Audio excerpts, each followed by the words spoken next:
റബീഉൽ അവ്വൽ സമാഗത റാലിയും റബീഉൽ അവ്വൽ 12-ന് സാധാരണ റാലിയും അവസാനിക്കുമ്പോൾ സമാപന റാലിയും കൂടി മാസം മുഴുവൻ നീണ്ടു നിൽക്കുന്ന ആഘോഷങ്ങളാണ് നമ്മളിവിടെ നാട്ടിൽ പൊതുവിൽ കണ്ടുകൊണ്ടിരിക്കുന്നത്. ഒരു വിഭാഗം ആളുകൾ അവരോട് പറയും, നീ ചെയ്യുന്നത് ശരിയല്ല, അത് ചെയ്യരുത്, ഇത് നബിക്ക് ഇഷ്ടപ്പെട്ട കാര്യമല്ല എന്ന് പറയുമ്പോൾ കുറച്ചുകൂടി വാശിയോടുകൂടിയാണ് കാര്യങ്ങൾ നടന്നുകൊണ്ടിരിക്കുന്നത്. അപ്പൊ ഇവിടെ നമ്മൾ അള്ളാഹുവിന്റെ റസൂലിനെ നമ്മൾ സ്നേഹിക്കണം എന്നുള്ള കാര്യത്തിൽ ലോകത്ത് ഒരാൾക്കും തർക്കമില്ല. അള്ളാഹുവിന്റെ റസൂലിനെ സ്നേഹിക്കാത്ത ഒരാൾ സ്വർഗത്തിൽ പ്രവേശിക്കാൻ പോകുന്നുമില്ല. അതാണ് ഒരിക്കൽ ഉമർ ഖത്താബ് റളിയല്ലാഹു അൻഹുവിനോട് ചോദിച്ചു റസൂലുള്ളാഹി സ്വല്ലല്ലാഹു അലൈഹി വസല്ലം, ഉമറേ, നീ എന്നെ സ്നേഹിക്കുന്നുണ്ടോ? അപ്പൊ ഉമർ റളിയല്ലാഹു അൻഹു പറഞ്ഞു, അല്ലാതെ എന്റെ ശരീരം കഴിച്ചാൽ അള്ളാഹുവിന്റെ റസൂലിനെ അല്ലാതെ ഞാൻ ആരെയാണ് സ്നേഹിക്കേണ്ടത്? അപ്പൊ പറഞ്ഞു, നീ വിശ്വാസി ആയിട്ടില്ല ഉമറേ. ലാ യുമിനു അഹദുക്കും ഹത്താ അകൂന അഹബ്ബ ഇലൈഹി മിൻ വാലിദിഹി വവലദിഹി വന്നാസി അജ്മഈൻ. പ്രഭത്താവിന് മൂത്തോക്കി റസൂൽ പറഞ്ഞതാണ്. ലാ യുമിനു അഹദുക്കും, നിങ്ങളുടെ ഒരിക്കലും നിങ്ങളൊരാൾ വിശ്വാസിയാവുകയില്ല. ഹത്താ അകൂന അഹബ്ബ ഇലൈഹി മിൻ വാലിദിഹി വവലദിഹി വന്നാസി അജ്മഈൻ. അതായത് നിന്നേക്കാളും നിന്റെ പിതാവിനേക്കാളും നിന്റെ മക്കളെക്കാളും കുടുംബത്തെക്കാളും ഒക്കെ ഞാൻ നിനക്ക് സ്നേഹപ്പെട്ടവനായിരിക്കുന്നവരെ നീ വിശ്വാസിയാകുന്നില്ല. നീ ഇപ്പൊ എന്നോട് പറഞ്ഞത് നീ കഴിഞ്ഞാലെന്നാണ്. അങ്ങനെ പറയാൻ പാടില്ല. അങ്ങനെ അവന് വിശ്വാസിയാവുകയില്ല. അങ്ങനെ പ്രഭത്താവ് റളിയല്ലാഹു എത്തി. അങ്ങനെ റസൂലുള്ളാഹി സ്വല്ലല്ലാഹു അലൈഹി വസല്ലം സഹാബാക്കൾ എങ്ങനെ സ്നേഹിച്ചിരുന്നു 2 ഉദാഹരണം മാത്രം ഞാൻ പറയാം. നബി സല്ലല്ലാഹു അലൈഹി വസല്ലം സഹാബാക്കളുടെ മുമ്പിൽ നമ്മളെ പോലെയല്ല. കാരണം നമ്മൾ അല്ലാഹുവിന്റെ റസൂലിന്റെ കാര്യത്തിൽ 2 എണ്ണം നമ്മൾ പിൻപറ്റണം. ഒന്ന് ഇത്തിബാഅാണ്, ഒന്ന് ഇതാഅത്താണ്. ഇത്തിബാഅ് എന്നത് കുറച്ച് കടുപ്പാണ്. ഇതാഅത്ത് എന്നാൽ അതിനേക്കാൾ കുറച്ച് കടുപ്പം കുറഞ്ഞതാണ്. ഇത്തിബാഅ് എന്ന് പറഞ്ഞാൽ ചാടി പിൻപറ്റുക എന്നുള്ളതാണ്. അത് കുറച്ച് ബുദ്ധിമുട്ടുള്ള കാര്യമാണ്. എല്ലാവർക്കും എളുപ്പത്തിൽ സാധിക്കുന്നത്, സഹാബാക്കൾക്ക് പോലും ഇങ്ങനെ സാധിച്ചത് കുറവാണ്.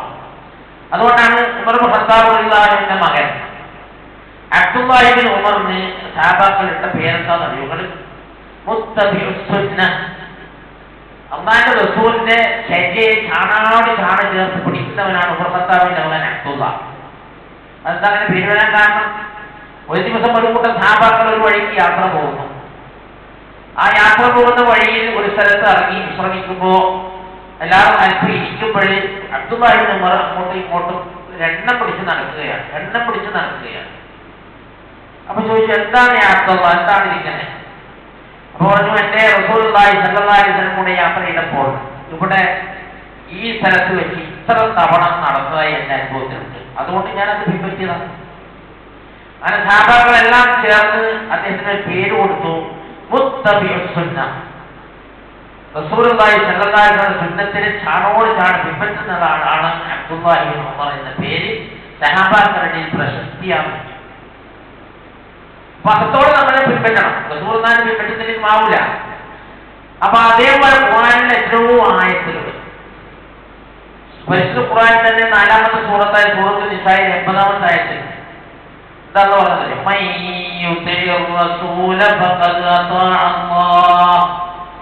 ആരെങ്കിലും അല്ലാഹുവിന്റെ റസൂലിനെ അനുസരിച്ചാൽ അല്ലാഹുവിനെ അനുസരിച്ചവനായി.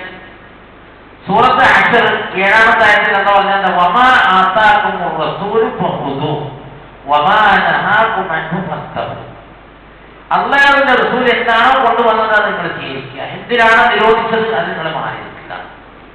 സൂറത്ത് നിസാ 4-ാമത്തെ സൂറത്തിൽ 59-ാമത്തെ ആയത്തിൽ വീണ്ടും എന്ന് പറഞ്ഞാൽ, യാ അയ്യുഹല്ലദീന ആമനൂ അത്തീഉ അല്ലാഹ വഅത്തീഉ റസൂല വഉലിൽ അംരി മിൻകും فإن تنازعتم في شيء فردوه إلى الله والرسول إن كنتم تؤمنون بالله واليوم الآخر ذلك خير وأحسن تأويلا.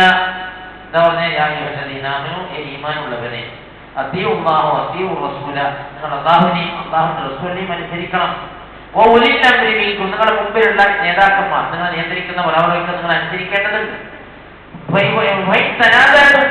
ഈ വിഷയത്തിൽ നേതാക്കന്മാരുമായി തർക്കം വന്നാൽ, ഒരു കാര്യം ഖുർആൻ സുന്നത്തുമായി വന്നപ്പോൾ തർക്കം വന്നാൽ ഫറുദ്ദൂഹു ഇലല്ലാഹി വറസൂൽ. ആ നേതാക്കന്മാർ ഒഴിവാക്കുക, അള്ളാഹുവിലേക്കും റസൂലിലേക്കും തിരിച്ചു വരിക. ഇതാണ് അള്ളാഹുവിന്റെ ഏറ്റവും നന്നായിട്ടുള്ളത്.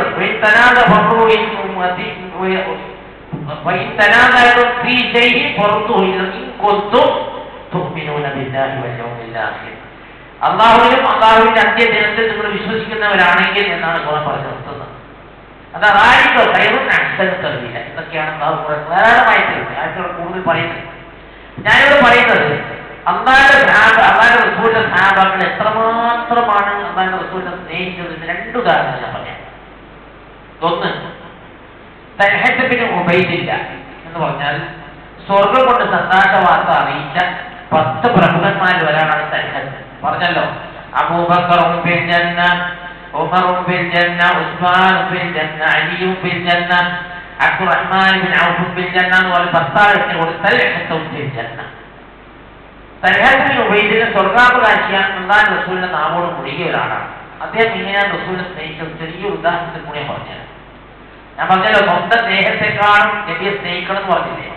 അത് അദ്ദേഹം സ്വന്തം ജീവിതത്തിൽ നബിക്ക് മുമ്പിൽ കാണിച്ചു കൊടുത്താണ്. അതെങ്ങനെയെന്ന് പറഞ്ഞാൽ ഉഹദ് യുദ്ധം നമുക്കറിയാതെ, ബദർ യുദ്ധത്തിൽ നമുക്ക് വമ്പിച്ച വിജയം കിട്ടി. പക്ഷെ ഉഹദ് യുദ്ധത്തിൽ ചെറുങ്ങനെ പാടി. അങ്ങനെ പാടിയത് റസൂലുള്ളാഹി സ്വല്ലല്ലാഹു അലൈഹി വസല്ലം ഒരു കുന്നിന്റെ മുകളിൽ സഹാബാക്കളെ നിർത്തിയപ്പോൾ പറഞ്ഞു, എന്റെ അനുമതി കിട്ടാതെ നിങ്ങൾ അനങ്ങാൻ പാടില്ലല്ലോ. പക്ഷേ ഖുറൈശികൾ വളരെ തന്ത്രം പ്രയോഗിച്ചു. എന്താ തന്ത്രം പ്രയോഗിച്ചതെന്ന് പറഞ്ഞാൽ, യുദ്ധം കൊടുപ്പിരി കൊണ്ടിരിക്കെ അവർ തന്ത്രപൂർവ്വം പിന്തിരിഞ്ഞോടുന്ന മാതിരി അവർ പിന്തിരിഞ്ഞു പോയി. സഹാബാക്കൾ വിചാരിച്ച് എല്ലാവരും ഓടിപ്പോയല്ലേ, ഇനിയിപ്പോൾ നമുക്ക് അവരുടെ നനീമത്ത് സ്വത്തുകളൊക്കെ പ്രക്കാലം അവിടത്തേക്ക് പോയ കാര്യങ്ങൾ ഇസ്ലാമിന്റെ പ്രക്കാരം അനുവദിക്കുകയാണ്. അങ്ങനെ അവരെന്ത് ചെയ്ത് റസൂലുള്ളാഹി സ്വല്ലല്ലാഹു അലൈഹി വസല്ലമയുടെ അനുമതി കൂടാതെ ആ സ്ഥലം വിട്ടുപോവുകയും അങ്ങനെ അവരുടെ ഗനീമത്ത് സ്വത്തുക്കൾ ശേഖരിക്കുകയും ചെയ്യുന്ന ഘട്ടത്തിലാണ് ഖുറൈശികൾ തിരിച്ചടിക്കുന്നത്. ആ സമയമാകുമ്പോഴേക്കും ഒന്നിച്ചു നിന്ന ഉഹദിലെ മുസ്ലിം പോരാളികൾ പല ഭാഗത്ത് ചിതറിപ്പോയപ്പോ റസൂലുള്ളാഹി സ്വല്ലല്ലാഹു അലൈഹി വസല്ലം തൽഹത്ത് ബിൻ ഉബൈദ്, അതായത് മുഹാജിറായ ഒരേ ഒരു സഹാബി മാത്രമാണ് നബിയുടെ കൂടെ ഉള്ളത്. പിന്നെ ഒരു 11 അൻസാരി സഹാബാക്കൾ, അബൂ സിദ്ദീഖ് വേറെവിടെയാണ്, അതുപോലെ തന്നെ ഉബൈദ് ബിൻ ജറാഹ് മറ്റെവിടെയാണ്. ആകെ കൂടി എന്ന് പറഞ്ഞാൽ കലഹം ഒന്നും മനസ്സിലാവുന്നില്ല. യുദ്ധരംഗത്ത് ആർക്കും ഒന്നും മനസ്സിലാവാത്ത അവസ്ഥ. റസൂൽ എവിടെ ചോദിച്ചാൽ ആർക്കും പിടുത്തം കിട്ടുന്നില്ല. മുശ്രിക്കുകളാണ് തിരിഞ്ഞടിച്ചു തുടങ്ങിയിട്ടുണ്ട്. ആ സമയത്താണ് റസൂലുള്ളാഹി സ്വല്ലല്ലാഹു അലൈഹി വസല്ലം ഒരു കുന്നിന്റെ ചെരുവിൽ 11ഓളം വരുന്ന അൻസാരികളായ സഹാബാക്കളും മുഹാജിറായ ഒരൊറ്റ തൽഹയും മാത്രമാണ് റസൂലുള്ളാഹിയുടെ ചുറ്റും നിൽക്കുന്നത്. അങ്ങനെ റസൂലുള്ളാഹിനെ ആക്രമിക്കാൻ മുശ്രിക്കുകൾ ഓടിച്ചാടി വന്ന് വെട്ട് മുഴുവൻ ഓരോ അൻസാരിയോടെ പടഞ്ഞുകൊണ്ട് മരിച്ചു. ഓരോ അൻസാരിയായ സഹാബിയും റസൂലുള്ളാഹിക്കെതിരെ വരുന്ന എല്ലാം ഏറ്റുവാങ്ങി പടഞ്ഞു മരിച്ചു. അവസാനം തൽഹാ റളിയല്ലാഹു അൻഹു ബാക്കിയായി. തൽഹാ റളിയല്ലാഹു അൻഹു വീരശൂര പരാക്രമിയാണ്. പലരെയും വെട്ടി റസൂലുള്ളാഹിക്ക് പല്ല് പൊട്ടിയിട്ടുണ്ട്, മുഖത്തൽപ്പം പാറൽ വന്നിട്ടുണ്ട്, ചെറിയ രക്തം വന്നാൻ തുടങ്ങിയിട്ടുണ്ട്. അങ്ങനെ ഒഴിവ് കിട്ടി ശത്രുക്കൾ കുറച്ച് കുറയുമ്പോൾ റസൂലുള്ളാഹി സ്വന്തം ദേഹത്തോട് താങ്ങി പിടിച്ച് കുറച്ച് അങ്ങോട്ട് സൈഡിലെത്തി പിന്നെ യുദ്ധം തുടങ്ങി. അങ്ങനെ തൽഹാ റളിയല്ലാഹു അൻഹു വരച്ചപ്പോ ഒരു വട്ടോ റസൂലുള്ളാഹിയുടെ ദേഹത്ത് കൊള്ളാതിരിക്കാൻ അതൊക്കെ ഏറ്റുവാങ്ങി കഴിഞ്ഞു. സഹാബാക്കളാരും പറ്റത്തില്ല. അങ്ങനെ റസൂലുള്ളാഹിക്ക് എന്ത് സംഭവിക്കും? ഒരു വേള റസൂലുള്ളാഹി വഫാത്തായി പോയി എന്ന് വരെ കിംവദന്തി പരന്നു നാട്ടിൽ. ആ ഘട്ടത്തിലാണ് തൽഹാ റളിയല്ലാഹു അൻഹു 80ഓളം പരിക്കുകൾ പല ഭാഗത്തും വെട്ടും കുത്തും മങ്ങും കൊണ്ട് അവശനായി കുണ്ടിൽ മറിഞ്ഞു വീഴുന്നു. അങ്ങനെയാണ് അബൂബക്കർ സിദ്ദീഖ് റളിയല്ലാഹു അൻഹു ഉബൈദ് ബിൻ ജറാഹ് റളിയല്ലാഹു അൻഹു ഓടിച്ചാടി വന്ന് ഇവിടത്ത് ഓടിച്ചാടി വന്നപ്പോൾ പറഞ്ഞ്, അബൂബക്കറെ, ജറാഹ്, നിങ്ങൾ രണ്ടുപേരും എന്നെ വിട്ടേക്കൂ. ജീവിച്ചിരിക്കുന്ന രക്തസാക്ഷി ആ കുണ്ടിൽ മറിഞ്ഞു കൂടി കിടക്കുന്നു. അദ്ദേഹത്തിന് സംരക്ഷിക്കും. അതായത് തൽഹാ റളിയല്ലാഹു അൻഹു കൊടുത്ത പേരെന്ന് അവർ വെച്ചിട്ടില്ല, ആള് വെച്ചിട്ടില്ല. ജീവിച്ചിരിക്കുന്ന രക്തസാക്ഷി, അങ്ങനെ ഒറ്റ സ്ഥാപിക്കുക റസൂൽ പേരുണ്ട്. അതാണ് തൽഹാ. തൽഹാ ബിൻ ഉബൈദില്ല. ആ തൽഹാ റളിയല്ലാഹു അൻഹു റസൂലേ, എന്നെക്കാളും എന്റെ ദേഹത്തെക്കാളും നിങ്ങളെ ഞാൻ സ്നേഹിക്കുന്നു എന്ന് അനുഭവത്തിലും പാഠത്തിലും കാണിച്ചു കൊടുത്ത സംഗതി. ഇനി ബിലാൽ അറിയാതെ റസൂലുള്ളാഹിന്റെ പള്ളിയിൽ 2 വാക്കുകാരാണ്. ഒന്ന് അബ്ദുല്ലാഹി ഇബ്നു ഉമ്മ മക്തൂം, രണ്ടാമത്തത് ബിലാൽ റളിയല്ലാഹു അൻഹു. ബിലാൽ റളിയല്ലാഹു അൻഹുവിന്റെ ബാങ്ക് എന്ന് പറയുന്നത് സഹാബാക്കൾക്കൊക്കെ ഭയങ്കര സന്തോഷവും മനസ്സമാധാനവും നല്ല ശബ്ദഭംഗിയുള്ള ആളാണ് ബിലാൽ റളിയല്ലാഹു ശബ്ദം രൂപത്തിലെ സ്വല്പം ചെറിയ വൈകൃതവും. അങ്ങനെ റസൂലുള്ളാഹി സ്വല്ലല്ലാഹു അലൈഹി വസല്ലം വഫാത്തായി പിരിഞ്ഞു പോയതിനു ശേഷം ബിലാൽ റളിയല്ലാഹു അൻഹു ബാങ്ക് കൊടുത്തിട്ടില്ല. ബാങ്ക് കൊടുക്കാൻ താല്പര്യമില്ല. റസൂലുള്ളാഹി ഇല്ലാത്ത ഒരു പള്ളിയിൽ ബാങ്ക് കൊടുക്കാമെന്ന് അദ്ദേഹത്തിന് ഉൾക്കൊള്ളാൻ കഴിയില്ല. അങ്ങനെ ഒരിക്കൽ ഷാമിലേക്ക് ഉമർ ഫാറൂഖ് റളിയല്ലാഹു അൻഹുവിന്റെ കാലശേഷം വന്നപ്പോൾ അവിടുത്തെ ആൾക്കാരൊക്കെ പറഞ്ഞു, ബിലാലിനോട് ബാങ്ക് കൊടുക്കാൻ പറയണം, നിങ്ങൾ നിർബന്ധിച്ചാൽ ചെയ്യും, കാരണം നിങ്ങൾ ഖലീഫയാണല്ലോ. അങ്ങനെ ഖലീഫ ഉമർ വളരെ ദയനീയമായി വളരെ സങ്കടത്തോടെ ബിലാലിനോട് പറഞ്ഞിട്ട്, ബിലാലെ ഒരു ബാങ്ക് കേട്ടിട്ട് കാലങ്ങളായി, ബാങ്ക് കൊടുക്കണം, നിങ്ങളൊന്ന് ബാങ്ക് കൊടുക്കണം. അങ്ങനെ മനസ്സോടെ ബിലാൽ റളിയല്ലാഹു അൻഹു ബാങ്ക് കൊടുക്കാൻ തുടങ്ങി. അല്ലാഹു അക്ബർ അല്ലാഹു അക്ബർ അല്ലാഹു അക്ബർ അല്ലാഹു അക്ബർ അഷ്ഹദു അൻ ലാ ഇലാഹ ഇല്ലല്ലാഹ് അഷ്ഹദു അൻ ലാ ഇലാഹ ഇല്ലല്ലാഹ് അഷ്ഹദു അന്ന. പിന്നെ ഇവിടെ കൂട്ടക്കരച്ചിലാണ്. പിന്നെ പറയുന്നത് മുഹമ്മദ് റസൂലുള്ളാഹി എന്നാണ് പറയുന്നത്, പക്ഷെ പറയാൻ കഴിയുന്നില്ല. ബിലാൽ റളിയല്ലാഹു അൻഹു ബാങ്ക് നിർത്തി കരയുകയാണ്. ഉമർ ഖത്താബ് കരയുകയാണ്. എന്ന് സാബാക്കൾ കരയുകയാണ്. റസൂലുള്ളാഹി ഇല്ലാത്ത പള്ളിയിൽ അഷ്ഹദു അന്ന മുഹമ്മദ് റസൂലുള്ളാഹി എങ്ങനെ ഞാൻ പറയും? എന്റെ കരയുടെ കഷ്ടമായ റസൂലുള്ളാഹി പള്ളിയില്ല എന്നും പറഞ്ഞ് കൂട്ടക്കരച്ചിലാണ് പള്ളി. അത്രമാത്രമാണ് ബിലാൽ റളിയല്ലാഹു അൻഹു അനുസരിച്ചത്. ആ സഹാബാക്കൾക്ക് ശേഷം വരുന്ന താബീകൾ, താബീകൾ, അതുപോലെ തന്നെ റസൂലുള്ളാഹി പറഞ്ഞ ആൾക്കാർ നിങ്ങൾക്കറിയാലോ. റസൂലുള്ളാഹി പറഞ്ഞത് ഖൈറുൽ ഖുറൂന ഖർനി സുമ്മല്ലദീന യലൂനഹും സുമ്മല്ലദീന യലൂനഹും. എന്റെ കൂട്ടത്തിൽ ജീവിച്ച ആൾക്കാർ ഏറ്റവും നല്ല മനുഷ്യന്മാരാണ് എന്റെ സഹാബാക്കളാണ്. പിന്നെ അവിടെ പിൻപറ്റി നടക്കുന്ന അടുത്ത തലമുറ, പിന്നെ വരുന്ന മൂന്നാമത്തെ തലമുറ, പിന്നെ കഴിഞ്ഞാൽ ജനങ്ങൾ ഫസാദിലേക്കാകാൻ സാധ്യതയുണ്ട് അല്ലേ? ഖലീഫമാരെ ഏകദേശം 30 വർഷത്തോളം ഇവിടെ ഭരണം നടത്തി. അതിനുശേഷം 4 മദ്ഹബിന്റെ ഇമാമികൾ വന്നു. അവരാരും മൗലൂദ് കഴിച്ചിട്ടില്ല. മൗലൂദ് എന്താണെന്ന് അവർക്കറിയില്ല. അതാണ് നമ്മുടെ തഴവ മുഹമ്മദ് മുസ്ലിയാർ പറഞ്ഞ വാക്കിൽ എന്താ പറഞ്ഞ്, മൗലൂദ് കഴിക്കല് മുമ്പ് പതിവില്ലാത്തതാ, അത് ഹിജ്റ 300 ശേഷം വന്നതാ എന്നും സഹാബി പറഞ്ഞതായി കാണുന്നതാ, അത് ഹനബി 3-ാം ഭാഗമിൽ നോക്കേണ്ടതാ. ഈ തഴവൊന്നും ഇല്ലാത്ത മുജാഹിദോ തിരക്കൊന്നല്ല, തനി 22 കേരളത്തിൽ സുന്നിയാണ്. പക്ഷെ കൂട്ടത്തിൽ എഴുതുമ്പോൾ സത്യം എഴുതിപ്പോയി. മൗലൂദ് കഴിക്കരുന്നില്ല, മുമ്പ് പതിവില്ല. പിന്നെ എപ്പോഴായിരുന്നു വന്നത്? ഹിജ്റ 300 ശേഷം എന്ന് പറഞ്ഞാൽ ഉത്തമ നൂറ്റാണ്ട് എന്ന് റസൂലുള്ളാഹി പഠിപ്പിച്ച 3 തലമുറ കടന്നുപോയി ശേഷം ഈ സാധനം അറിയത്. അതുപോലെ ജനങ്ങൾക്ക് എന്താണ് മൗലൂദ് എന്നോ എന്താണ് പേര് പറഞ്ഞ ആഘോഷമൊന്നും ആർക്കും അറിയില്ല. അപ്പൊ ഈ മൗലൂദിന്റെ തുടക്കം എങ്ങനെയാണ്? അത് ചരിത്രകാരന്മാർ രേഖപ്പെടുത്തിയിട്ടുണ്ട്. റസൂലുള്ളാഹിയുടെ കാലം ചെന്നപ്പോൾ 100 വർഷങ്ങൾക്ക് ശേഷം മലിക് മുദഫർ എന്ന് പറയുന്ന ചങ്ങായി നാട് ഭരിച്ചു. ആ ചങ്ങായിയുടെ ഭരണം വളരെ മോശമായപ്പോൾ മതപണ്ഡിതന്മാരൊക്കെ അദ്ദേഹത്തിന് എതിരായി. അങ്ങനെ നാട്ടിൽ വൃത്തക്കള്ളിയില്ലാതെ വന്നപ്പോൾ അവസാനം ഒരു റബീഉൽ അവ്വൽ വന്നപ്പോൾ തന്ത്രപൂർവ്വം അദ്ദേഹം ഒരു പണിയെടുത്തു. റബീഉൽ അവ്വൽ 12 നബിദിനാഘോഷം നടത്താനാണ് തീരുമാനിച്ചു. എന്തിനാണത്? അയാളെ ഭരണം തന്നെ നിർത്താൻ വേണ്ടി പണ്ഡിതന്മാർക്ക് ധാരാളം ഭക്ഷണങ്ങളും കിഴികളും സമ്പത്തുകളും കൊടുത്താൽ അവരെ അനുകൂലമായി എനിക്ക് പറയാൻ വേണ്ടി അദ്ദേഹമാണ് നബിദിനം ആഘോഷിച്ചത്. അതൊരു ചരിത്രം, ഇസ്ലാമിക ചരിത്രം. ഇനി മറ്റൊരു ചരിത്രം നമ്മൾ പറയുകയാണെങ്കിൽ, ലോകത്ത് ആദ്യമായി നബിയുടെ അല്ല ജന്മദിനം എന്നൊരു സംഭവം ഉണ്ടായത് അമേരിക്കയിലാണ്. അത് നമ്മൾ പഠിക്കണം. അത് മുസ്ലിങ്ങളുടെ ആഘോഷമല്ല. എന്തുകൊണ്ടാണ് അമേരിക്കയിൽ ജന്മദിനാഘോഷം വന്നത്? അതിന്റെ ചരിത്രകാരന്മാർ രേഖപ്പെടുത്തിയവർക്ക് അർത്ഥപ്പെട്ടു പോകും. എന്താ സംഭവം എന്നറിയാം? ഫാദർലെസ് അമേരിക്ക എന്നാണ് കുറച്ചു കാലം മുമ്പ് വരെ. ഇപ്പോഴും അമേരിക്കയുടെ പേര് തന്നെയാണ്. മിക്കപ്പോഴും സ്കൂളിലോ മറ്റോ ചേർത്തമായ കുട്ടികളുടെ ഫാദർ കോളത്തിൽ പൂരിപ്പിക്കാൻ കഴിയില്ല. ആരാണെന്ന് കൃത്യമായി പ്രവചിക്കാൻ കഴിയാത്തതുകൊണ്ട് ഫാദർലെസ് അമേരിക്ക മദർ പേരെ എഴുതുള്ളൂ.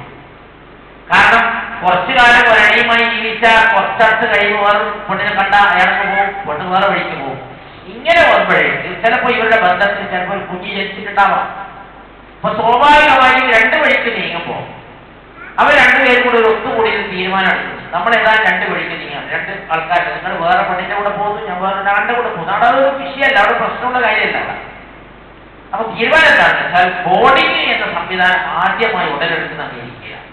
പിന്നെ നമ്മുടെ നാട്ടിലൊക്കെ ബോർഡിംഗ് ഒക്കെ വന്നു. ഇതിനാ ബോർഡിംഗ് വരാൻ കാരണം ഈ മാതാപിതാക്കന്മാർക്ക് ഈ കുട്ടിയെ സംരക്ഷിക്കാൻ ഒരു നിലക്ക് കഴിയില്ല.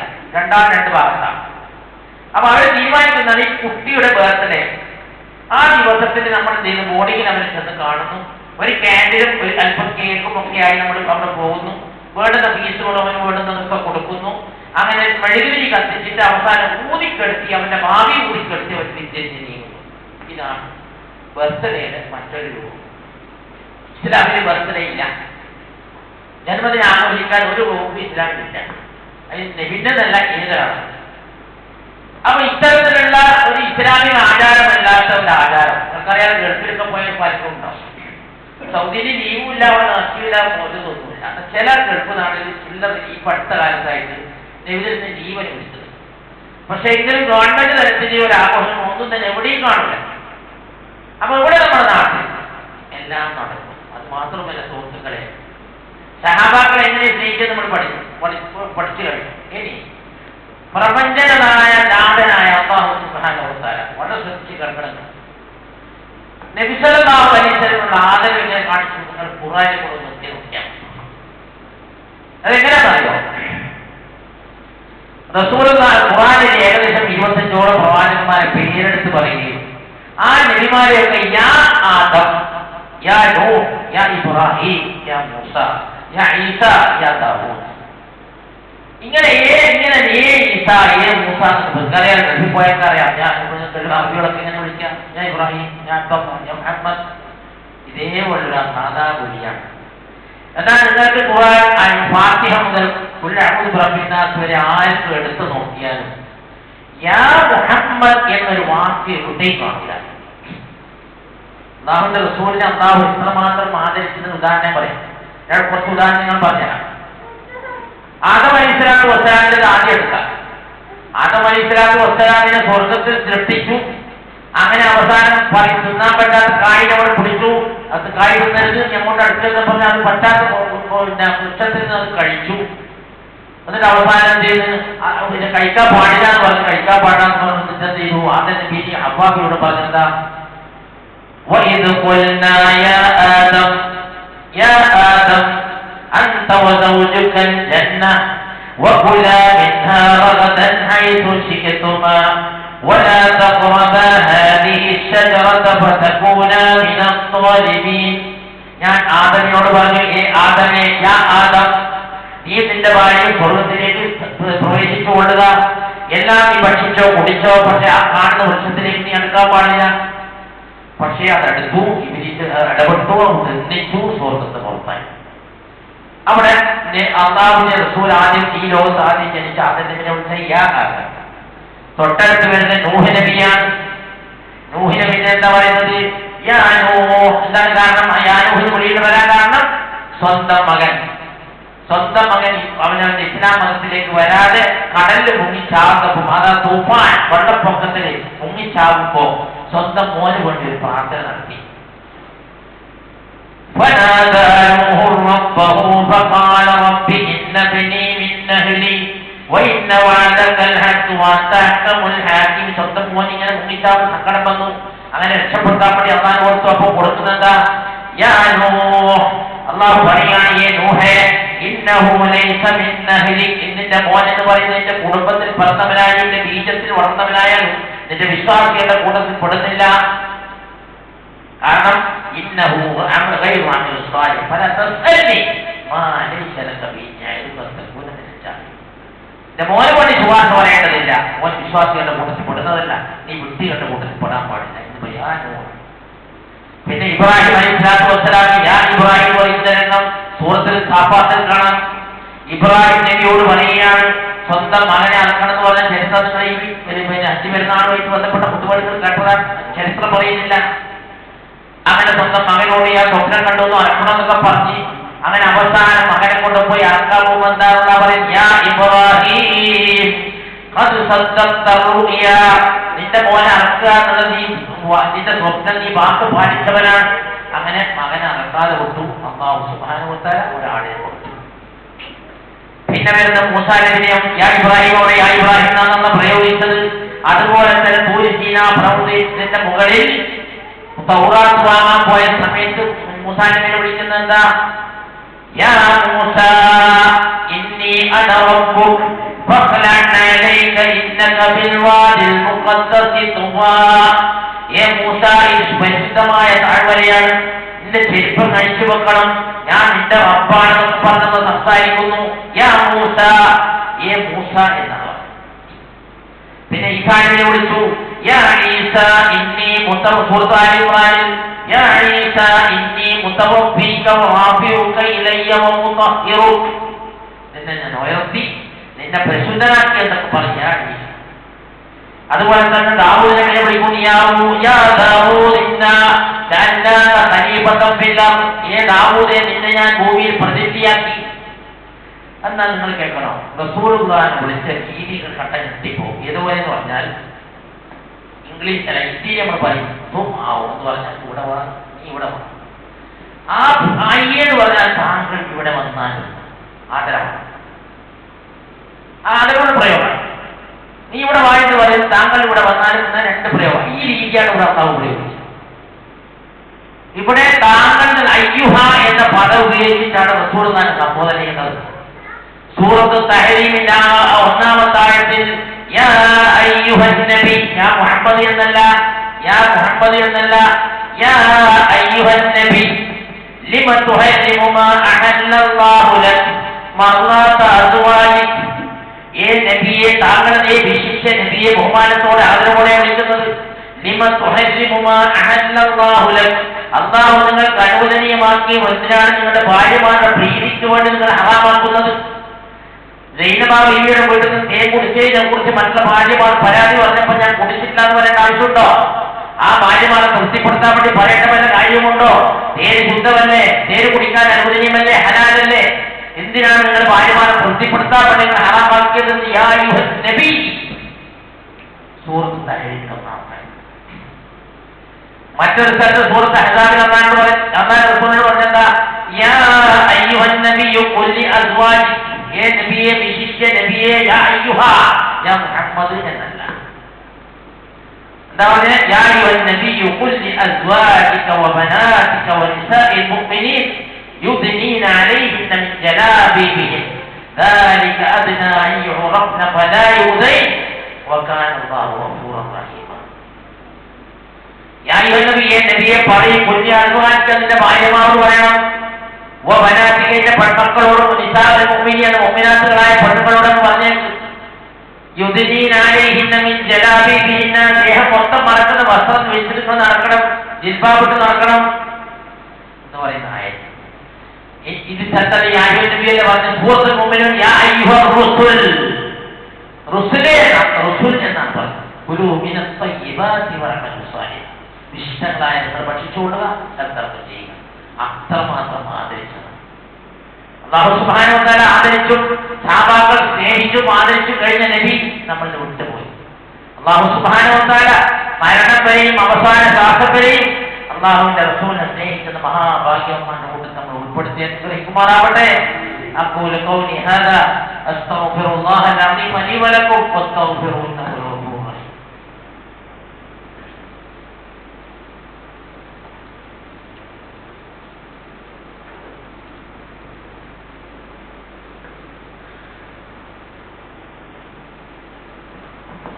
അൽഹംദുലില്ലാഹി റബ്ബിൽ ആലമീൻ, സ്വലാത്തു വസ്സലാമു അലാ അഷ്റഫിൽ മുർസലീൻ വഅലാ ആലിഹി വസഹ്ബിഹി അജ്മഈൻ. യാ അയ്യുഹല്ലദീന ആമനൂ തഖുല്ലാഹ വകൂനൂ മഅസ് സ്വാദിഖീൻ. അല്ലാഹുവിന്റെ ശിക്ഷയെ കൂടെ എപ്പോഴും അല്ലാഹു പ്രാർത്ഥിച്ചുകൊണ്ടും അവനെ ഭയപ്പെട്ടുകൊണ്ടും അവന്റെ സ്വർഗത്തിന് വേണ്ടി എപ്പോഴും ആഗ്രഹിച്ചുകൊണ്ടും അവനോട് പ്രാർത്ഥിച്ചുകൊണ്ടും മുസ്ലിങ്ങൾക്ക് മൊത്തത്തിലുണ്ടാകുന്ന വിപത്തിനെതിരായി ആ ശത്രുക്കൾക്കെതിരെ പ്രാർത്ഥിച്ചുകൊണ്ടും തഖ്വയിൽ അധിഷ്ഠിതമായി ജീവിതം നയിക്കണേ എന്ന് എന്നോടൊന്നും പോലെ വീണ്ടും കൊണ്ടിരിക്കുകയാണ്. ഇനി രണ്ടാമത്, അപ്പൊ നമ്മൾ ഈ ചുരുങ്ങിയ തോതിൽ എന്താണ് മുൻഗാമികൾ സ്നേഹിച്ച അവസ്ഥ എന്ന് പഠിച്ചു. ഇനി ഇപ്പോഴത്തെ സ്നേഹം എന്താ? ഇപ്പോഴെങ്ങനെ അള്ളാഹു റസൂൽ സ്നേഹിക്കുന്നുണ്ടാ? എങ്ങനെ സ്നേഹിക്കുന്നത്? ഇപ്പൊ നമ്മൾ ഈ കാണുന്ന സ്നേഹങ്ങൾ എന്താ? കാപട്യമാണ്, തട്ടിപ്പാണ്. എന്താ മൗഖൂസ് മൗലൂദിന്റെ തുടക്കത്തിൽ പറയുന്നത്? എന്താ? സുബ്ഹാനല്ലദീ അസ്നാ ഫീ ശഹ്രി റബീഇൽ അവ്വൽ വഅൗജദ നൂറഹു ബിഖബ്ല ഖൽഖിൽ ആലമി വസമ്മാഹു മുഹമ്മദാ. ഒന്നാമത്തെ വമ്പൻ കടമാണ് മൗലൂദുകാരെ തട്ടിവിട്ടത് തുടക്കത്തിൽ തന്നെ. ഖുർആന്റെ ആയത്ത് നേർക്ക് നേരെ എതിരാണ് ഈ വാക്ക്. എന്താ പറഞ്ഞിട്ട് പോലും മൊത്തം അർത്ഥം പറയട്ടെ. ഇതിനെ പോലും മൊത്തം അർത്ഥം പറയുന്നത് എന്റെ ആശീക. അതായത് റസൂലുള്ളാഹിനെ പടക്കുന്നതിന് മുമ്പ് അല്ലാഹുവിന്റെ റസൂലിനെ നൂറിനെ പടച്ചു എന്നാ മൗലൂദുകാരൻ പറയും. ഖുർആൻ പറഞ്ഞതോ? ഖുർആൻ പറഞ്ഞത് ഈ നാട്ടിൽ ഒരു ജനങ്ങളെ സമൂഹത്തെ കൊണ്ടുവരാൻ പോകും മലക്കളോട് അഭിപ്രായം ചോദിച്ചത് കുറെ ആയിട്ട് നയത്തങ്ങനെ പറയുന്നില്ല. ഷോർട്ടായിട്ട് പറയാം.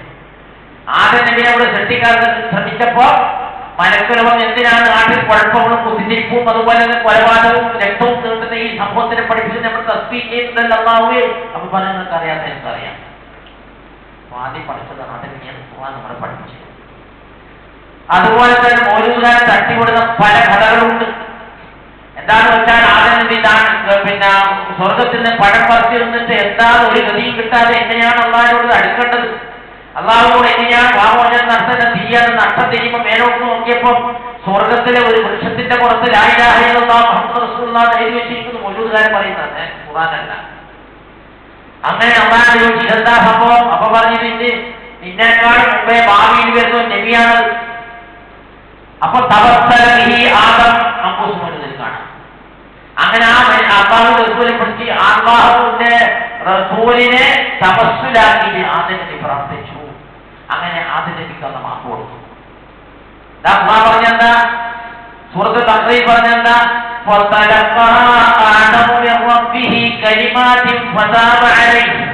ഈ തെറ്റ് ചെയ്ത സമയത്ത് ആദ്യം നബിക്ക് ഞാൻ ചില വാചകങ്ങൾ പഠിപ്പിച്ചു കൊടുത്തു.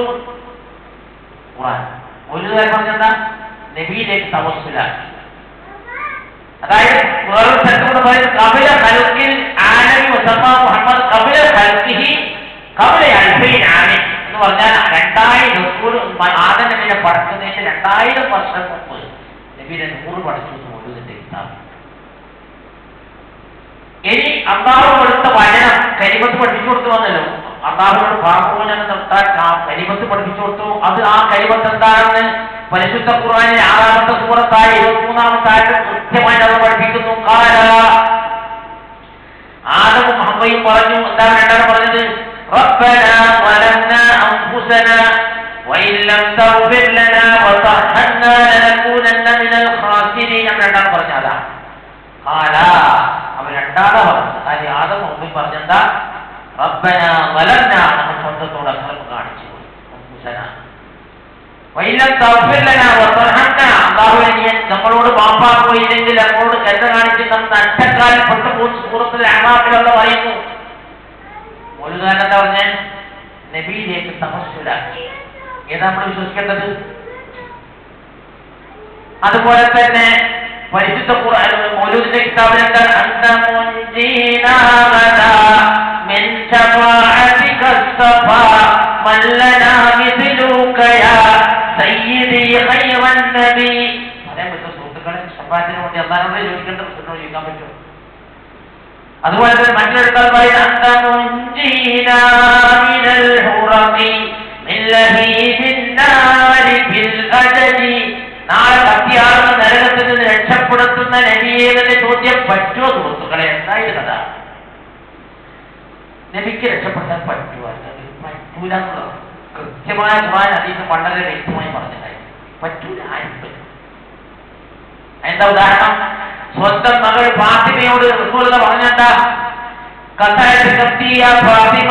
പശുവിന്റെ കഷ്ടമായ മോളെ, നാളെ നീ എന്റെ നബിന്റെ മോളാന്ന് പറഞ്ഞ അടവന്ന് രക്ഷപ്പെടാൻ നോക്കണ്ട, നിന്റെ ശരീരം നീ നരകത്തിൽ നിന്ന് കാക്കണം എന്ന് സ്വന്തം മകളെ വിളിച്ചു വിളിക്കും. മൗലൂദുകാരൻ പറയുന്നത് സർവ്വ ആളിനോട് രക്ഷപ്പെടുത്തു എന്ന് പറയും. ഏതാ നമ്മൾ വിശ്വസിക്കേണ്ടത്? അത് മാത്രമല്ല, സ്വന്തം പിതൃവ്യനായ അബൂ താലിബ്, ആരാണ് അബൂ താലിബ്? അബൂ താലിബ് റസൂലുള്ളാഹിനെ ഏത് കാലത്ത് റസൂലുള്ള പ്രബോധനം നടത്തിയ 23 വർഷക്കാലം കണ്ണിലും മണ്ണിൽ എന്ന് പറഞ്ഞാൽ അത്ര സംരക്ഷിച്ച് പരിപാലിച്ച ആളാണ്. പക്ഷെ ഇസ്ലാമിലേക്ക് വന്നിട്ടില്ല ആള്. പക്ഷെ നബി അങ്ങനെ ചെയ്യും. കാരണം ശത്രുക്കളായ ഖുറൈശികൾ അബൂതാലിബിന്റെ അഭയത്തിലാണ് കാണുമ്പോൾ നബിയെടുത്ത് അടുക്കാൻ വരില്ല. കാരണം അബൂതാലിബ് ഖുറൈശികൾ ആദരിക്കുന്ന വ്യക്തിത്വമാണ്. അതുകൊണ്ട് തന്നെ അബൂതാലിബ് നല്ല സംരക്ഷണം കൊടുത്ത റസൂലുള്ളാഹിക്ക് പ്രബോധനം നടത്താനും അതുപോലെ ദഅവത്ത് നടത്താനൊക്കെ നല്ല. പക്ഷേ അബൂതാലിബ് ഇസ്ലാമിലേക്ക് വന്നിട്ടില്ല. പക്ഷേ നബിക്കാണ് അങ്ങേയറ്റം സ്നേഹമാണ്. എങ്ങനെയെങ്കിലും ഒന്ന് ലാ ഇലാഹ ഇല്ലല്ലാഹ് പറഞ്ഞിട്ടാൽ നബി ആകെ ഓടിച്ചാടി നടന്നിട്ട് പരിചയില്ല. അവസാനം മരണത്തിനോട് ചക്രസാഹം വഹിക്കുന്ന സമയത്ത് ഓടിക്കൂടി ചെവിയിൽ പറഞ്ഞു കൊടുത്തു നബി. ഏത് വ്യാജങ്ങളൊന്നും ലാ ഇലാഹ ഇല്ലല്ലാഹ് ആത്മാർത്ഥമായി ചൊല്ലിക്കൊണ്ട ബാക്കി ഞാൻ അള്ളാഹുവിനോട് അർപ്പിച്ചോളാം. ഇതൊക്കെ കേട്ട് അബൂതാലിബിന്റെ മനസ്സ് മാറുന്നത് കണ്ടോ അതാ ഖുറൈശി പ്രമാണിമാർ വന്ന് ചെവിയിൽ പറയുകയാണ്, ഏ അബൂതാലിബേ, ഈ ഖുറൈശി തറവാട്ടിൽ മാന്യ വ്യക്തിത്വമാണ് താങ്കൾ. ഈ മുഹമ്മദിന്റെ ഈ തീവ്ര വർത്തമാനം കേട്ടിട്ട് നിങ്ങൾ മാറിയാൽ ഈ തറവാട്ടിൽ ഒരു സ്ഥാനം ഉണ്ടാവില്ല.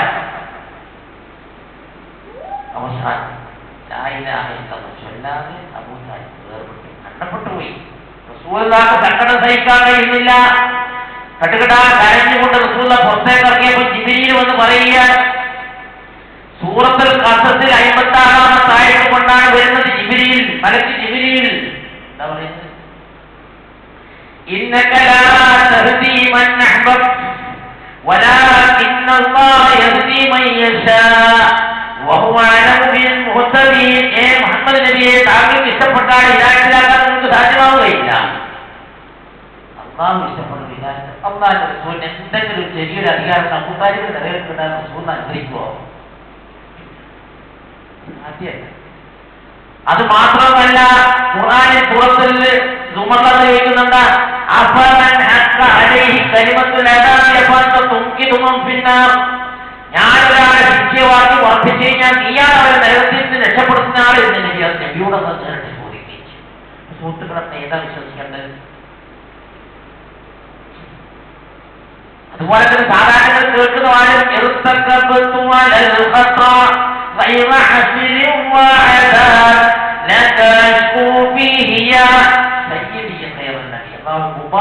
തെറ്റുകളാണ് ഞാൻ ചെയ്തു പോയിട്ട് നബിയേ നമ്മുടെ കാര്യത്തിലാണ് പറ്റുമോ പാവം ചെയ്ത് അത് മാത്രമേ നമ്മൾ വളരെ അത്ഭുതമായ കാര്യം പറയാണ്. കുറെ കാലം കൂടി ഇപ്രാവശ്യം വരുന്നത് നോമ്പ് തിങ്കളാഴ്ചയാണ് ഇതിനെ വരുന്നത്. ശ്രദ്ധിക്കേണ്ട ഒരു കാര്യം, എന്റെ സ്വയം ഒരു അനുഭവം ഞാനോട് പറയാം. കുറച്ച് കൊല്ലം ഇതേപോലെ തിങ്കളാഴ്ചയായിരുന്നു വന്ന് നബിദിനം വന്നു. അപ്പൊ കുറച്ച് ചെറുപ്പക്കാരെ എന്റെ വീട്ടിന്റെ തൊട്ട് മുന്നിലെ കടയിൽ പിരിവൊക്കെ വാങ്ങി 10-12 കുട്ടികളുണ്ട്. തന്നെ ചെറുപ്പുള്ളതാണ് കുട്ടികളുടെ വിശ്വാസം. വീടിയ നേരം പുള്ളിക്കാലത്ത് ചെറുത പൈസ കൊടുത്തു. എന്നിട്ട് പറഞ്ഞു, ഞാൻ വീട്ടിൽ ആളുണ്ടാവും എന്നൊക്കെ ചോദിച്ചപ്പോൾ ആളെ നിങ്ങൾ പോകണ്ട, നമുക്ക് പൈസ കിട്ടൂല. എന്താ തരാതിരിക്കാൻ നമ്മളുടെ ക്ലബിലേക്ക് പോകുന്നത്, നമ്മളെന്താ സമ്മാനത്തിന് നബിന്റെ ദിനം കൊണ്ടാടാനല്ലേ എന്നും പറഞ്ഞാൽ വീട്ടിലേക്ക് വന്നു. ഞാൻ വരാതല്ലേ അവരാ കടയിൽ സംസാരിക്കുന്നു, ഞാൻ കേൾക്കുന്നു. അപ്പൊ അതിന് സലാം ചൊല്ലി. അപ്പൊ പറഞ്ഞ നമ്മളെ ഭാഗത്ത് നിന്ന് പ്രാവശ്യം ഗംഭീരമായി നബിദിനം ആഘോഷിക്കാൻ നമ്മൾ തീരുമാനിച്ചിട്ടുണ്ട്. നമ്മൾ തീരുമാനം എടുത്തോ അപ്പൊ ചെയ്യാൻ കഴിയും. അപ്പൊ പിന്നെന്താണ് നമ്മൾ കാര്യമായ നിങ്ങൾ തരണം. നമ്മുടെ സുഹൃത്തുക്കളെ നിങ്ങൾ കുറച്ച് എൻ്റെ കേൾക്കണം. തീർന്നും തരാത്ത കാര്യം പിന്നെ പറയാം. ഇങ്ങനെ പറയാം, നമുക്ക് കുറേ സ്ഥലത്ത് കാര്യമല്ലേ നിങ്ങൾ തരാൻ. ഞാൻ പൈസ തരുന്ന കാര്യം പറയുന്നത് കുറച്ച് കേൾക്കണം. ഏതായാലും വന്നേ പരിചയുടെ 2 കുട്ടികളോടൊപ്പം ഇരിക്കാന്ന് കുറച്ച് ഇരുന്ന് ക്ലാസ് വളരെ കൊടുത്ത് പറഞ്ഞു വന്നു. ഞാൻ പറഞ്ഞു, മക്കളെ ഈ പ്രാവശ്യം എപ്പോഴാണ് എഴുതണം? തിങ്കളാഴ്ച അല്ലേ? തിങ്കളാഴ്ച ഇപ്പോൾ എന്താ ചെയ്യാൻ പോകുന്നത്? അത് ബിരിയാണി വെക്കും. അതുപോലെ രാവിലെ കുട്ടികളുടെ മദ്രസ ഘോഷയാത്ര, അതുപോലെ വഴിയിലൊക്കെ നാരങ്ങ വെള്ളം, എല്ലാ വെള്ളവും, പിന്നെ അത് കുട്ടികൾക്ക് വയറ്റുള്ള പയറുകളൊക്കെ ഉണ്ടാവും.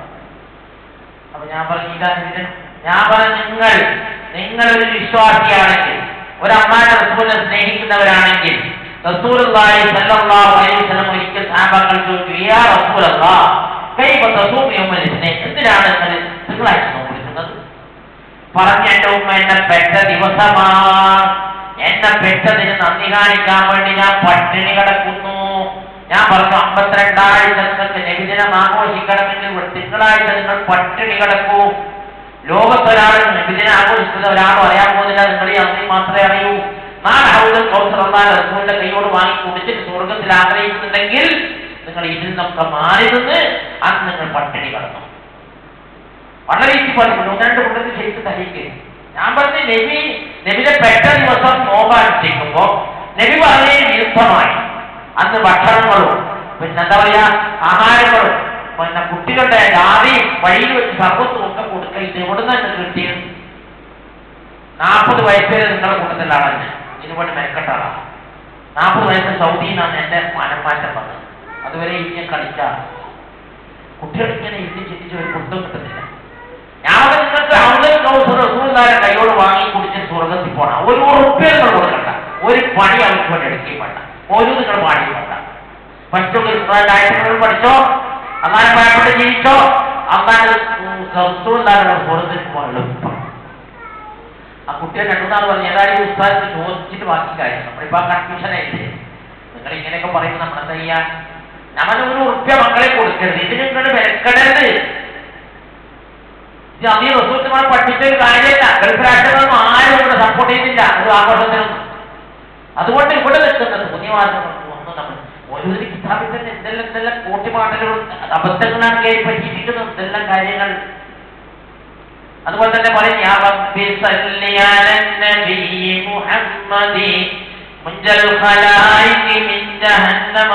നേരത്തെ പറഞ്ഞ പോലെ തന്നെ നരകത്തിൽ രക്ഷപ്പെടുന്ന നബിയെ എന്ന രീതിയിലാണ് പറയുന്നത്. അപ്പൊ അതുകൊണ്ട് പല നേരത്തും നമ്മൾ മൗലൂദ് കിതാബിന്റെ ഇടയിൽ മുക്തി നഷ്ട കാര്യങ്ങൾ ഈ റബീഉൽ അവ്വൽ നമ്മൾ ഒരിക്കലും ശ്രദ്ധിക്കുന്നു. കാരണം എല്ലാവരും ഇതിൽ പെട്ടുപോയിട്ടുണ്ടെങ്കിൽ അവരോടൊക്കെ നമ്മളെ കഴിയുന്ന പരമാവധി പറഞ്ഞ് മനസ്സിലായി കൊടുക്കും. നേരിട്ട് അവരുടെ ഭക്ഷണങ്ങളോ അതുപോലെ തന്നെ നമ്മുടെ വീട്ടിലെ മക്കളോ ഭാര്യ കുടുംബം കഴിക്കുന്നില്ല എന്ന് ഉറപ്പ് വരുത്തുക. ഒരിക്കലും ഇത് നമുക്ക് സഹായിക്കാൻ പാടില്ല. വളരെ അപകടകരമായി നിങ്ങളറിയോ ഇപ്പൊ നബിദിനം എന്നുള്ള ഒരു വാക്ക് ഇപ്പൊ നമുക്കറിയാലോ വെള്ളിയാഴ്ച ദിവസങ്ങളിൽ മറ്റുള്ള വിഭാഗത്തിന്റെ പള്ളിയിൽ വായിക്കുന്ന ഏടുകളുണ്ടല്ലോ. ഏട് വായിക്കുമ്പോ റബീഉൽ അവ്വൽ 2ാമത്തെ ആഴ്ചയിൽ വരുന്ന ഏടിൽ നബിന്റെ മരണത്തെ കുറിച്ചാണത്. ഞാൻ ചോദിക്കട്ടെ, നമ്മൾ എണീക്കുന്ന മഹാഭൂരിപക്ഷം പറഞ്ഞ് നമ്മൾ ഷാഫി ഇമാമിന്റെ മദ്ഹബുകാരാണ്. ഷാഫി ഇമാമിന്റെ കിതാബുകളിൽ മുഴുവൻ എങ്ങനെ നിസ്കരിക്കണമെന്ന് വളരെ വ്യക്തമായി പറഞ്ഞു, എങ്ങനെ നോമ്പെടുക്കണമെന്ന് കറക്റ്റായിട്ട് പറഞ്ഞിട്ടുണ്ട്. ഹജ്ജിന് പോയ എന്തൊക്കെ ചെയ്യണമെന്ന് ഷാഫി ഇമാം പറഞ്ഞിട്ടുണ്ട്, എല്ലാം വിശദീകരിച്ചിട്ടുണ്ട്. എന്നാൽ ഏതെങ്കിലും ഒരു ചാപ്റ്റർ ഇമാം ഷാഫി റബീഉൽ അവ്വൽ 12 എന്താ ചെയ്യുന്നത് ഉദ്ദേശിച്ചിട്ടില്ല. റബീഉൽ അവ്വൽ 12 നിങ്ങൾ ചെയ്യേണ്ട കർമ്മങ്ങൾ എന്താണെന്ന് ഷാഫി ഇമാം വേണ്ടി പറഞ്ഞിട്ടില്ല. ഇപ്പൊ നിങ്ങളറിയോ ചെന്നൈ ഭാഗത്ത് ഒരു സ്ഥലത്ത് നമ്മളിപ്പോ ഈ കൃഷ്ണജയന്തിന്റെ ദിവസങ്ങളിൽ മറ്റേ രൂപമൊക്കെ ഉണ്ടാക്കിയിട്ട് പോകുന്നില്ലേ, അങ്ങനെ നബിന്റെ രൂപം പോലും ഉണ്ടാക്കിയിട്ട് തമിഴ്നാട്ടിന്റെ ചില ഇടങ്ങളിൽ എതിരാകുന്നതായി ഞാൻ കേട്ടു. മാത്രം അപകടം. സുഹൃത്തുക്കളെ, ബോധവൽക്കരിക്കുക, ഇത്തരം തോന്നിവാസികളിൽ നിന്ന് മാറി നിൽക്കുക, അല്ലാഹുവിന്റെ റസൂലിനെ എങ്ങനെ സ്നേഹിക്കണം, അതുപോലെ എങ്ങനെയാണ് പിൻപറ്റുന്നത് കൃത്യമായി അത് റസൂൽ നമ്മളെ പഠിപ്പിച്ചു തന്നിട്ടുണ്ട്. ഖുർആനിൽ ഹദീസിൽ വളരെ വ്യക്തമാണ്. ഒരൊറ്റ ഉസ്താദിന് ഇതിനെതിരായിട്ട് ഒരു അക്ഷരം നമുക്ക് പറഞ്ഞുതരാൻ കഴിയില്ല, കൃത്യമായി ഒന്നും പറയാൻ കഴിയില്ല. ആരെ പറയണ്ട നബിയല്ലേ, നബി സ്നേഹിക്കണ്ടേ, എന്തായാലും സ്നേഹിക്കണം, ഈ വാക്കിലവരെ നബി സ്നേഹിക്കാത്തതാണ്. ആരെ നബിയെ സ്നേഹിച്ചിട്ട് നബിയുടെ ജന്മദിനം കൊണ്ടാടിയാൽ ആരാ അറിയുന്നത്? അബൂലഹബ് നരകവാസിയാണ്. എന്താണ് അബൂലഹബ് എന്താ ജന്മദിനാഘോഷിച്ചത്? എന്തുകൊണ്ടാണ് ജന്മദിനാഘോഷത്തിന്റെ ദിവസത്തെ കുറിച്ച് കൺഫ്യൂഷനും റസൂലിന്റെ വഫാത്തായത് പിന്നെ റബീഉൽ അവ്വൽ 12 കൃത്യമായി പറയാൻ കാരണം കൊണ്ടാ റസൂലിന് അവിടുന്ന് വിട്ടുപിരിയുമ്പോൾ ലക്ഷക്കണക്കിന് സഹാബാക്കൾ മുന്നിൽ അണിനിരന്നിട്ടുണ്ട്. അവരുടെ മുമ്പിലാണ് റസൂലിനെ വേർപെടുന്നത്. കൃത്യമായി കണക്ക് അറിയോ? സഫർ മാസം 29 റസൂലുള്ളാഹിക്ക് രോഗം ബാധിച്ചു. ഹിജ്റ 1-ാം വർഷം സഫർ മാസം 29-ാം തീയതി തിങ്കളാഴ്ച പനി ബാധിച്ചിട്ട് ജന്നത്തുൽ ബഖീൽ ഒരു മയ്യത്ത് മറവ് നടക്കുമ്പോൾ തലകറക്കവും തലപ്പാടിന്റെ മുകളിൽ ചൂടും കൊണ്ട് വേദനിക്കുമ്പോ സ്വന്തം കുടുംബത്തിൽപ്പെട്ട ഫദ്ലുബിൻ അബ്ബാസും അലീബിൻ അബീ താലിബും ചുമലിൽ താക്കിയിട്ടാണ് റസൂലുള്ളാഹി വീട്ടിൽ വന്നത്. പിന്നെ അവിടെ അങ്ങോട്ട് 2 ആഴ്ച കൃത്യം 2 ആഴ്ച രോഗിയായി കടന്നു റസൂലുള്ളാഹി. അത് സംഭവങ്ങൾ പോലെ ശരിക്കുന്നില്ല. അവസാനത്തെ ദിവസം തിങ്കളാഴ്ച റബീഉൽ അവ്വൽ 12 ഈ ദിവസം വരുന്നത് കറക്റ്റാ. റബീഉൽ അവ്വൽ 12 തിങ്കളാഴ്ച ദുഹൂർ വരുന്ന സമയത്ത് റസൂലുള്ളാഹി ഇവിടെ പറഞ്ഞത്. എന്നാൽ നബി ജനിച്ച റബീഉൽ അവ്വൽ 12 സഹാബാക്കൾക്ക് ധാരണയില്ല. കാരണം ഈ നബി ജനിക്കുന്ന സമയത്ത് സഹാബാക്കളാരും നിലവിലില്ല. ജാഹിലിയത്തിൽ കിട്ടിയ അറിവ് വെച്ച് പകർത്തിയതാകുമ്പോൾ വ്യത്യാസങ്ങളൊന്നും അഭിപ്രായം ധാരാളമുണ്ട്. എന്നാൽ റസൂൽ വഫാത്തായത് റബീഉൽ അവ്വൽ 12 തിങ്കളാഴ്ച ദുഹറും പാടുന്ന കാര്യം ഒരക്ഷരം തർക്കൂല. എന്നിട്ട് റസൂൽ വഫാത്താകുമ്പോൾ അവസാനം പറഞ്ഞ വാക്ക് ഗൗരവമുള്ളതാണ്. ലഅനല്ലാഹു യഹൂദ വന്നസാറ ഇത്തഖദു ഖുബൂറ അൻബിയാഇഹിം മസാജിദ. ജൂത ക്രിസ്ത്യാനികളെ അല്ലാഹു ശപിക്കട്ടെ, അവർ ആ നബിമാർ മരിച്ചു കഴിഞ്ഞാൽ അവിടെ പള്ളികൾ ഉണ്ടാക്കി അവർ ആരാധിക്കും.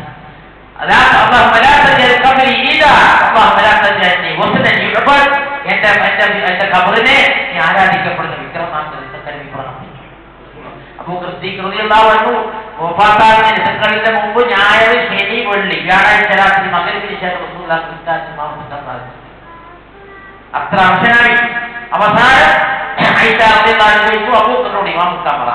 ആയിഷ പറഞ്ഞ എന്റെ ഉപ്പ 2 ആയത്ത് ഓതുമ്പോ 10 വട്ടം കരയുന്ന ആളാണ്. അതുകൊണ്ട് വേറെ ആരും പറ. അപ്പൊ പറഞ്ഞു എന്റെ സഹോദരൻ യൂസുഫിനെ പറ്റ ദുലൈഖയുടെ പിന്നിൽ മക്കളാണ്. എന്താണ് പറഞ്ഞിരിക്കുന്നത്? ആയിഷ ചാടി എനിക്കാണ് റസൂൽ കൊണ്ട് വിട്ടു പറഞ്ഞു പോയത്. അത് റബീഉൽ അവ്വൽ 12 തിങ്കളാഴ്ച. അപ്പൊ തിങ്കളാഴ്ച 2 വകുപ്പേ ഉള്ളൂ. ഒന്നുകിൽ അല്ലാഹുവിന്റെ റസൂലിന്റെ വേർപാട് മനസ്സിലാക്കി ദുഃഖാർത്ഥരായ മനസ്സോടുകൂടി ഇരിക്കുക, ഒന്ന് നോമ്പെടുക്കുക. ഇതിനപ്പുറം ഒരു ആഘോഷം ഉണ്ടെങ്കിൽ അത് ഇസ്ലാമിന്റെ ഒരടിസ്ഥാനമില്ലാത്ത കാര്യമാണ് ചെയ്തുകൊണ്ടിരിക്കുന്നത്. നാട്ടുകാരുടെ കയ്യടി കിട്ടാനും നാട്ടിലെ വിരുദ്ധയിക്കുന്ന അഭിനയിക്കലും മാത്രമാണ് ഇതിന്റെ പിന്നിലുള്ളത്. ഒരു കാരണവശാലും നാമോ നമ്മുടെ ഭാര്യയോ മക്കളോ കുടുംബം ഇത് പെടാതിരിക്കാൻ ആകുന്നത്ര ശ്രമിക്കുക. നാട് മൊത്തം നന്നാക്കാൻ സാധിക്കില്ല, ഒരിക്കലും കഴിയില്ല. അതുകൊണ്ട് അള്ളാഹുവിന്റെയും അള്ളാഹുവിന്റെ റസൂലിനെയും ഖുർആൻ മുറുകെ പിടിക്കുവാൻ, അള്ളാഹുവിന്റെ റസൂലിനെയും അള്ളാഹുവിനെയും കൃത്യമായി സ്നേഹിക്കുവാൻ, അവന്റെ പാദം പിൻപറ്റിക്കൊണ്ട് അവന്റെ ഔദൽ കൗസറത്ത് കുടിച്ചുകൊണ്ട് പരലോകത്ത് എത്തുവാൻ അള്ളാഹു തോൽപ്പിക്കുന്നതുമാണ്. എല്ലാ ബുദ്ധിമുട്ടും പ്രയാസങ്ങളും അള്ളാഹു നീക്കി തരുമാറാവട്ടെ. ഈ മാസത്തിന് എല്ലാ ആചാരങ്ങളും അള്ളാഹു മാറ്റി നിർത്തുമാറാവട്ടെ. ഇതുപോലെ തന്നെ നമ്മുടെ കൂട്ടത്തിൽ രോഗം കൊണ്ട് കഷ്ടപ്പെടുന്നവർ പലരും സൂക്കടയിൽ കിടക്കുന്നവരുടെ എല്ലാ ആരോഗ്യ പ്രശ്നങ്ങളും മാറ്റി ആരോഗ്യം ആഫിയത്ത് കൊടുക്കുമാറാവട്ടെ. അതുപോലെ മൺമറഞ്ഞു പോയ പലരും മരിച്ചു പോയിട്ട് നമ്മുടെ കൂട്ടത്തിൽ അള്ളാഹു മഹമ്മദ് നൽകി അനുഗ്രഹിക്കുമാറാവട്ടെ. اللهم اغفر للمؤمنين والمؤمنات والمسلمين والمسلمات الأحياء منهم والأموات إنك مجيب دعوات يا قاضي الحاجات. اللهم أجرنا من النار، اللهم أجرنا من النار، اللهم أجرنا من النار. اللهم أعز الإسلام والمسلمين، اللهم أعز الإسلام والمسلمين، اللهم أعز الإسلام والمسلمين وذل الشرك والمشركين. اللهم انصر المسلمين والمؤمنين في كل مكان. اللهم انصر المسلمين في فلسطين. اللهم وحد صفوفهم واجمع كلمتهم بالحق يا رب العالمين. اللهم اشف مرضانا ومرضى المسلمين، اللهم اشف مرضانا ومرضى المسلمين، اللهم اشف مرضانا ومرضى المسلمين. ربنا تقبل منا انك انت السميع العليم وتب علينا انك انت التواب الرحيم. ربنا آتنا في الدنيا حسنة وفي الآخرة حسنة وقنا عذاب النار.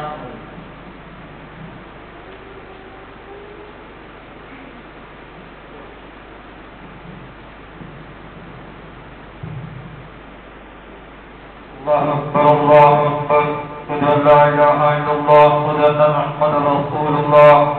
حي على الصلاة، حي على الفلاح، قد قامت الصلاة، قد قامت الصلاة. الله أكبر الله أكبر، لا إله إلا الله.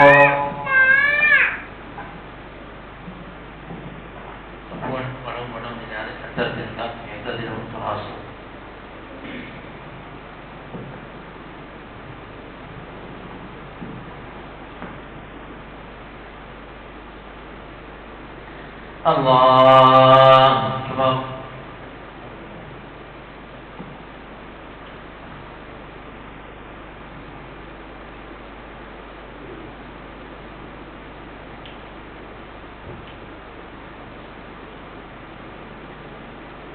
الحمد لله رب العالمين الرحمن الرحيم مالك يوم الدين إياك نعبد وإياك نستعين اهدنا الصراط المستقيم صراط الذين أنعمت عليهم غير المغضوب عليهم ولا الضالين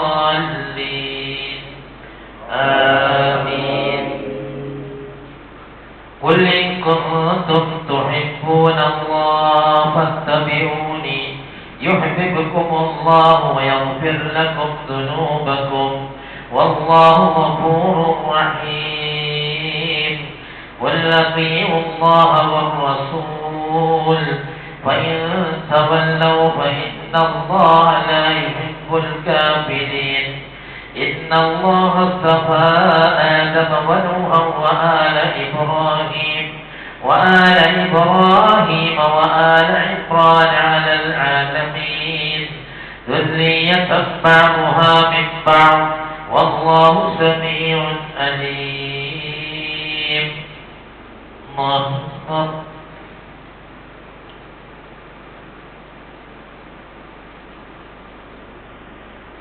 سمع الله لمن حمده. الله أكبر.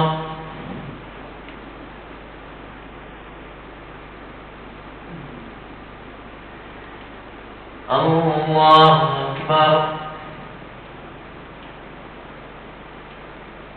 الله أكبر.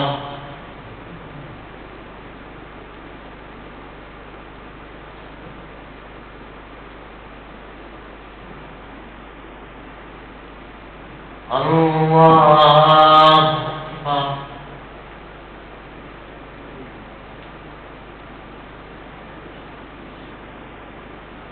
الحمد لله رب العالمين الرحمن الرحيم مالك يوم الدين إياك نعبد وإياك نستعين اهدنا الصراط المستقيم صراط الذين أنعمت عليهم غير المغضوب عليهم ولا الضالين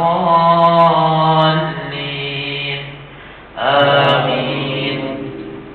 وأطيعوا الله والرسول لعلكم ترحمون وسارعوا إلى مغفرة من ربكم وجنة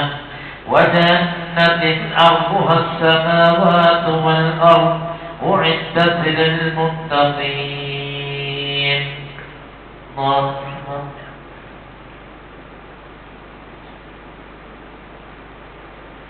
سمع الله لمن حمده. الله أكبر.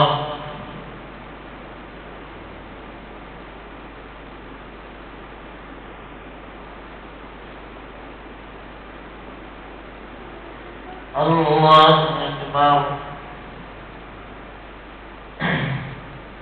الله أكبر.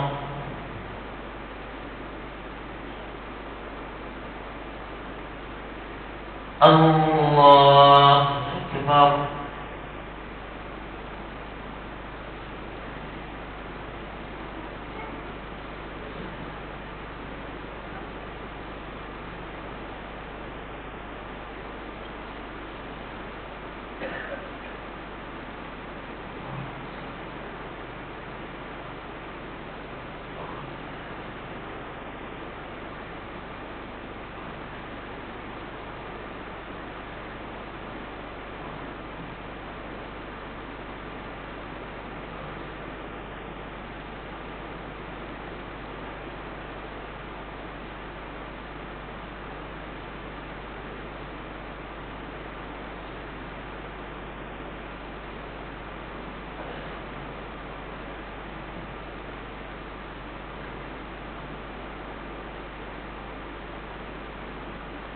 السلام عليكم ورحمة الله. السلام عليكم ورحمة الله.